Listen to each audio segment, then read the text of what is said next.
We were hurting. But God healed us. We were broken. But God saw fit to put us back together. Today we're walking together in our purpose. And now we teach other couples how to do the same. I'm Gerald Benton. And I'm Yvette Benton. And this is Fiery Topics in Marriage.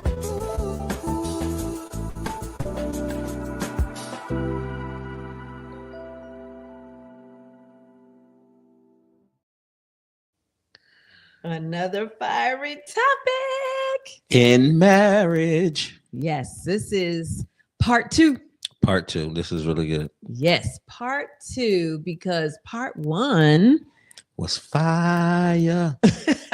Part 1 was fire. We're going to continue talking about the importance of dating in marriage. Yeah. On the Marriage Works If You Work It podcast. Welcome in, podcast family. It's so good to talk to you all. And before we get started on part 2, we want to bring you up to speed on an upcoming event through our ministry.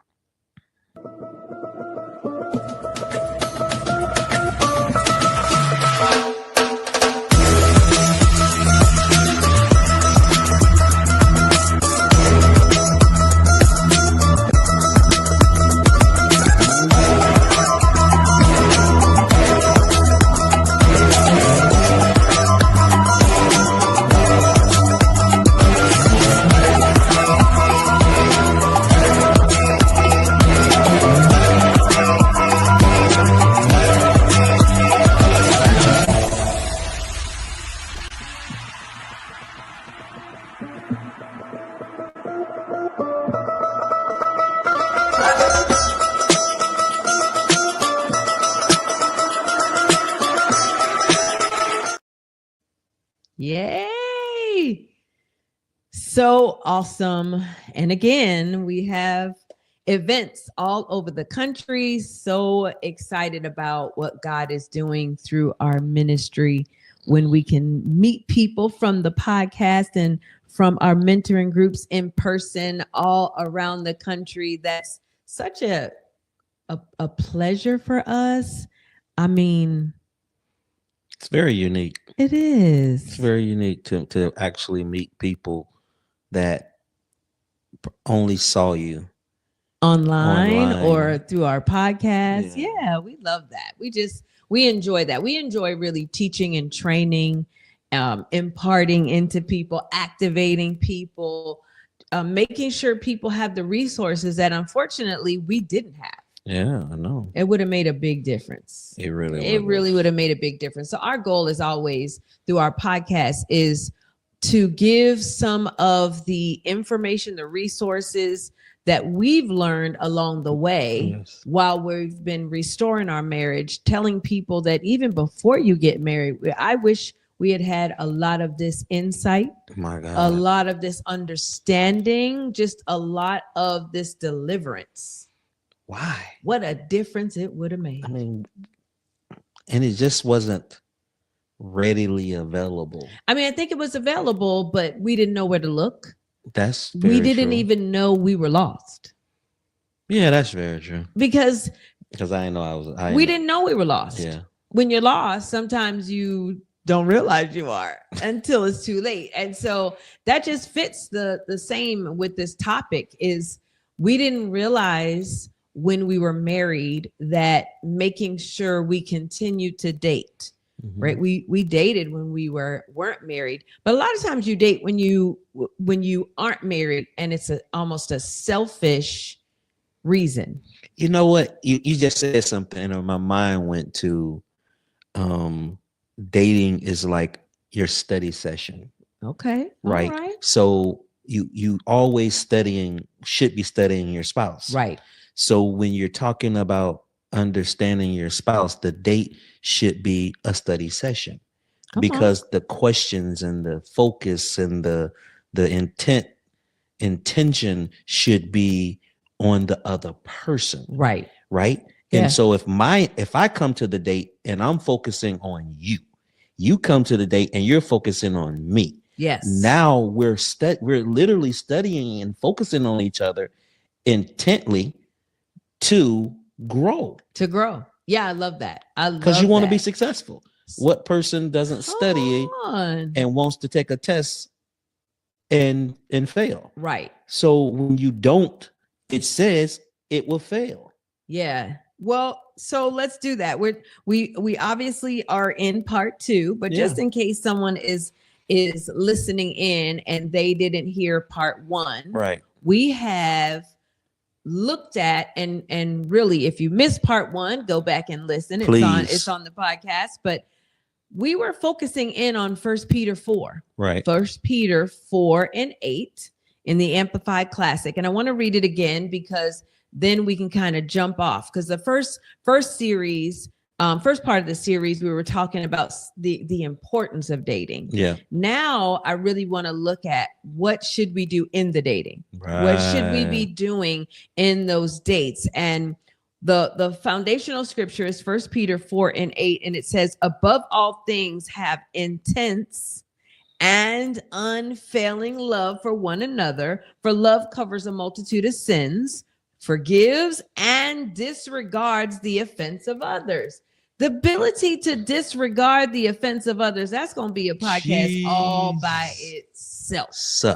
That's going to be a podcast episode all by itself. But for right now, we're talking about, giving to one another intense and unfailing love. And so, like you just said, spending some time talking to one another and being intense about it and not failing at it. And so, yes, I agree. You've been talking about we're not going to fail. Like make a declaration. I won't fail. And we can easily talk to, I know a lot of times when we were struggling in marriage and we did listen, or I listened to marriage information. I read some marriage books, and a lot of times they spoke from the concept that everything works great. So if everything was great, I would come to the date focusing on you, and you would come to the date focusing in on me, and life would be beautiful. But what if you're in a situation where you come to the date focusing in your spouse, and your spouse comes to the date focusing on their spouse, focusing on himself? One-sided. It's one-sided. And that happened to us for a very long time. And I can say that for a while, God asked me to do that.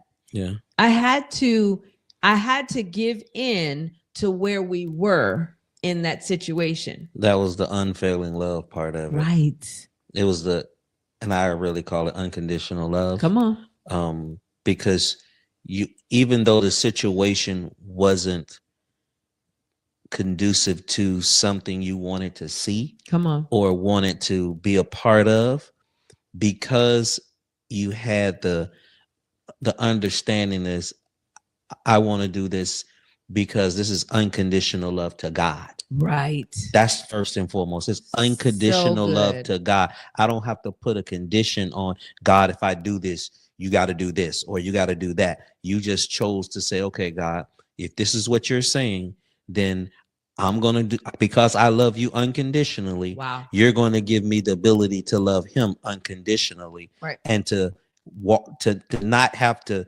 see the stuff that I need to see, or do or say the stuff that I need to say, because I know that you're looking for the turnaround. You're looking for me to be an example of hope, an example of love, an example, your attributes. Right. You know what I'm saying? The true meaning of who us being representatives of God and of Christ is all of those attributes of loving unconditionally. Love doesn't keep it no record of wrong. Love covers up a multitudes of sin. So when the enemy wants you to focus on the majority of the sins, because it'll get you into a heart posture of unforgiveness. My God. And that's how you start to drift apart, because the mind is focusing so much on the bad, the negative, the sin, the hurt part of it. But God is saying, if you do this and focus on me, right, focus on me, and then I'll show you how to operate in a love that won't fail. And while that's happening, dates become a way of doing that. So dates became a space in which, even though we weren't doing well, right? Because when we started struggling, dates went out the window. They just went out the window. And it was the exact thing the enemy wanted, because he knew if we focused in on one another, we would probably have repaired things faster. We would have repaired things faster because we would have had a time of, tell me how you're feeling. Yeah. Tell me what's going on with you. And let's just be real, right? If we look at things like lust and perversion and adultery, if we were focusing in on one another, we probably would have noticed, I'm not meeting your needs. Yeah. Whether it's emotional or physical, I'm not meeting your needs. Yeah. And stopping to have dates intentionally, even when you don't want to. Right. That's what's so important about putting dates on your schedule. And the last episode, we talked about whether the date costs money or not, whether you have a lot of time or not, make it a priority, because we know now, we can find out, wait a minute, my spouse is struggling. Now, I know personally, a lot of times I just wanted to tell you what was going on with me. And of course, in your mind, you used to say, well, if we go on a date and all I do is fault find, because that's what you used to say to me all the time. Like, this is all we're going to talk about, so we can't. Dates weren't fun. The dates weren't fun. So I had to balance that out. I wanted to share with you my feelings, but I also had to put some of that aside sometimes during the date and just have a good time. And that we did that for a while. Yeah. We did that for a while. And then there was a breakthrough. Yeah. There was a breakthrough that you asked something about how can I pray for you? Right. What do you want me to pray for? Yeah. And I literally just told you my heart. Yeah. And the heart is what stops you from sharing. Right. It stops you from even want to communicate, because you don't feel you're not going to focus on the other person's feelings. You're just going to build a wall around yourself. And the wall was built. Yeah. Yeah, there was a protection, big, whatever you want to call right. it. You were protecting yourself. I was protecting myself. At that point, we were thinking, forget it. We're done. How fast can we get up out of here? And eat it, hurry up. That's the thing about us. The one thing we did agree on is let's be done with this. Yeah. We were both ready to be done with it, but that wasn't what God wanted. And I could still hear God, right? I could still hear God saying, before you could, I could hear God telling me that wasn't what he wanted. And so our dates really focused in on me trying really hard to show you a forgiving heart. Yeah. Is that fair? Yes, it's very fair. And you did a very good job at doing it, because what it ended up doing was allowing me to see you differently. We said the conversations was fault finding, and then the conversations didn't sound like fault finding. Right. You know what I mean? And so now my guard went down. Now when the guard goes down, now I can literally hear you differently. Right. I can hear your emotions. I can hear your heart. I can hear your feelings. And then, God was really starting to work on me, because I can hear him then. Right. Because I can hear him in you through you, and I can feel it because it was tangible. Yeah. And so dates did that. It was like, if I spent some time just enjoying you, talking to you about you, things that you were dealing with, things you were going through, it may not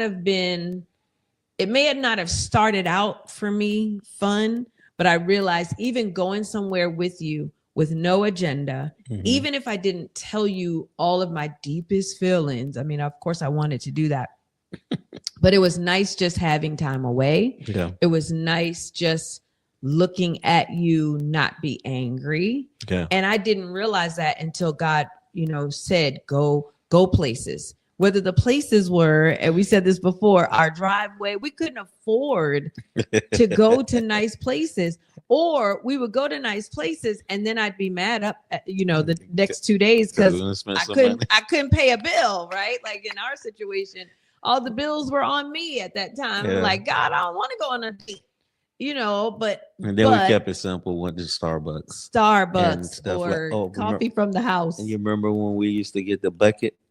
The popcorn bucket. And then we'll go to the movies and have them to fill up the popcorn bucket for $2 and then come home and sit down and eat and sit and go to Netflix. Go by the store and get the dollar. What's the old Red box? Red box. We used to get red box movies for $1. So we got and $5.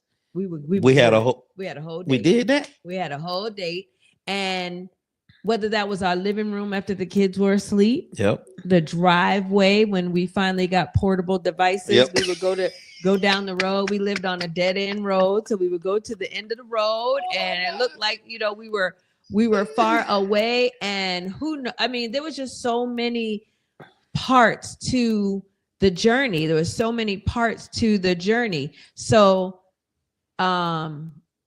we really learned how to make it work. We learned how to make it work.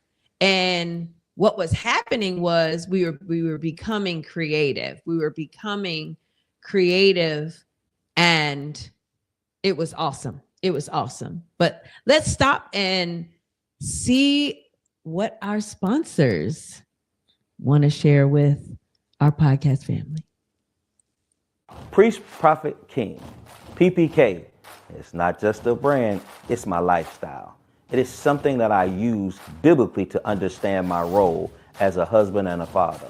As a priest, I represent my family to God by prayer and supplication. As a prophet, I represent God to my family by declaring over them, by prophesying over them, by declaring God's word over their life.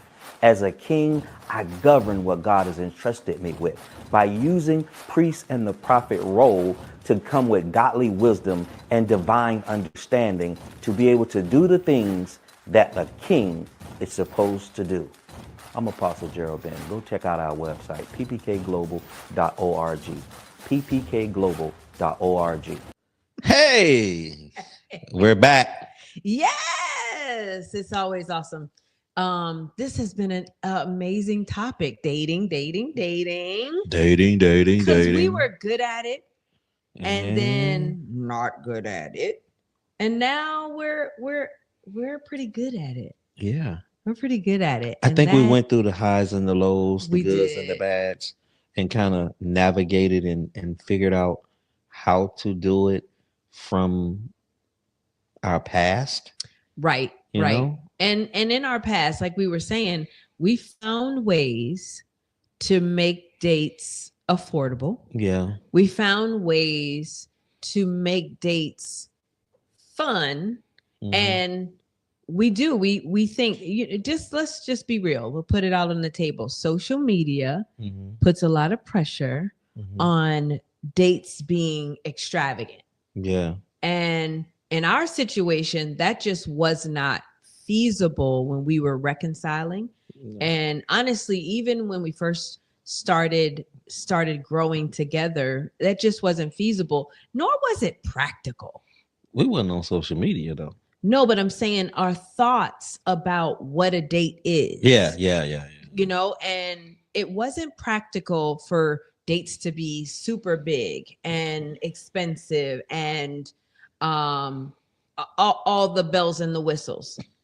So like we were saying, like if we got a bucket of popcorn, if we went to the end of the road and sat and watched a movie, if we went to a park and started walking, and we have a very special place when we were in Florida, St. Armand's Circle, Sarasota, shout out. Yeah, when we went to St. Armand's, that's where I didn't necessarily have the best dates there, except for the fact that you were very calm there. I mean, that place And I really don't know why Mm-hmm. it puts me in a soothing place. Right. Because it wouldn't be a place in your natural that normally you would want to be in, because everything's, the shops and all of that stuff, it was expensive. It is, but just the atmosphere that we were in, it allowed me to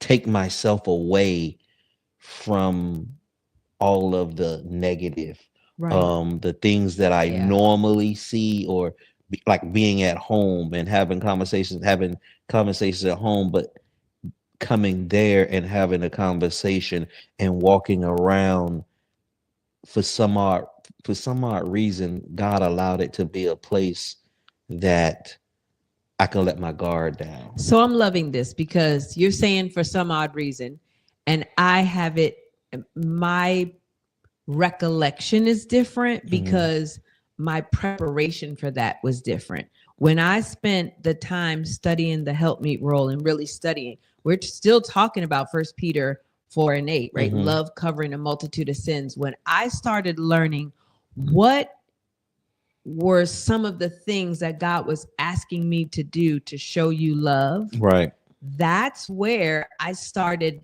really acting out what I had learned. So you didn't know that necessarily back then, but God was like, okay, if he calls, or when he calls, I need you to respond this way. I know you want to talk about where he's been. I know you want to know who he's talking to. I know you want to know where he's been, because we were literally living separate places. Right. I know you want to know, when is he going to help you with child support? I know you want to know all that. Yeah. Bring those things to me. We're not going to talk about that. When he calls, take him somewhere and make sure he feels love. Yeah. And so that's a place we could go, and it didn't cost money, but I was literally working on you not feeling. So it's funny to hear you say you went on a date and you didn't have to talk about bills and you didn't have to talk about hard stuff, but that's what I was doing on purpose. See there? Look at her. You learn something new every day. Learn something new every day. I just thought going to St. Almonds was, a place where I can let down my guard. Right. But you knowing now that God was having you to create or learn how to create the environment for that to be like, when we go back, even when we go there now, it's a great place. It's a place where I feel extremely relaxed. When I cross the bridge and I come into the circle, I literally feel the right. And that's what we want to create in dates, right? We want to create, whether it's driving down the road, it's a blanket in the living room, it's a picnic in your backyard, or it's an extravagant date. Can your spouse feel that, which you can only describe as kind of a sound like a sigh? Yeah, this is a date, and I want to look forward to 2 hours of just my friend. Yeah, because somewhere in there is your friend. Somewhere in there is the person you fell in love with. Somewhere in there, beyond the bills, beyond the frustration, even beyond sin, right? Because we're not ignoring, and I get this a lot. How long do I have to do this? And when do I get to have those other conversations? And it's not fair. And I'm condoning sin. None of that is accurate biblically, right? Like, I get it. We're going to have this conversation. Yep. We're going to have to find out, what did you do with the money? Why did you have an affair? We're still going to have to work on that. Timing. You got it. And when we start to do intentional dating, right, God will give you the right timing to release certain things. And it's rarely on the date. It's rarely on the rarely on the date. Because he wants you to build the relationship again. Yes. He wants you to build the make friendship. sure or fortify it, right? Because some Yes. people, your relationship either hasn't even started yet. Yep. And this is a way to keep it going. Some Mhm. people are repairing a relationship. And then some people Whatever are, what do I phase you're need to in. do? Yes. What do I need to do to make my marriage stronger? Wherever you are, dating is a major part of getting to the next level, because we Yeah. all should be striving for whatever is the and next. you know what? It doesn't even matter if your marriage is broken, partially broken, halfway broken, good, perfect, amazing, all of those things. Dating Oh yeah, imperative. is imperative. Yeah, it is. It's imperative. And knowing how to do it well, because who talks a lot about it except to talk about the big dates? Yeah.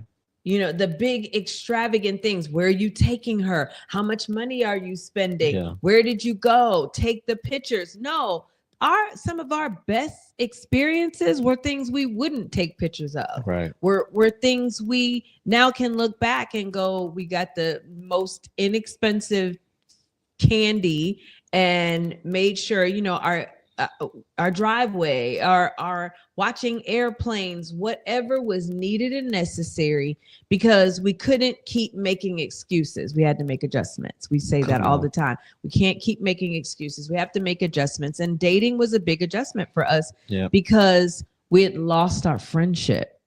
And before we could fix things, we really had to find our way back into our friends' eyes, into our friends' arms, into our friends' space. And you know, I would have never thought I would lose our friendship. It's so I think about that a lot. And I bet most couples would say the same thing. Like, how did this happen? Because you know, we started to think, maybe I don't recall. Maybe we weren't that close. Maybe we weren't ever best friends. Like, I doubted, but how could that be? Like, I was not wrong. We just allowed this space and life and experiences and trauma and generational curses. I mean, there were just so many things piled up against us that we did not know how to handle. Yep. And had we known some of this, like, make sure you're dating, make sure you're spending time, make sure you're looking into your spouse's eyes and just, how are you doing? Yeah. And we're dreaming. You know, we dream a lot during our dates. Yeah. Did you realize that? We dream a lot. We this is gonna happen. This is what I saw. This is what God said. That's when we dream the most. Wow. Yeah. And we may be eating and walking, but we dream. Yeah. We dream and spend quality time.